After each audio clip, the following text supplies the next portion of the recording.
আসসালামু আলাইকুম। রাত্রের বাজে 12টা। মনে হলে একটু চিতই পিঠা খাই। বউরে বলছিলাম যে চিতই পিঠা খাইতে মন চাইতেছে আর ভর্তা দিয়া। বাকিটা ইতিহাস। কে বলছে বউ থাকলে কাজে লাগে না? প্রবাস জীবনে বউ থাকলে কাজে লাগে। কোন সময় কি খাইতে মন চায় একমাত্র মনেই জানে।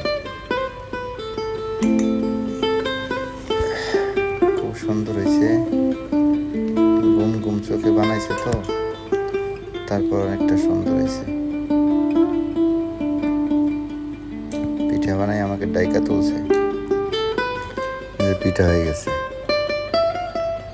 সকালবেলা ঘুম থেকে উঠতে আধা ঘন্টা লেট হয়েছে মাত্র পিঠা খাওয়ার কারণে।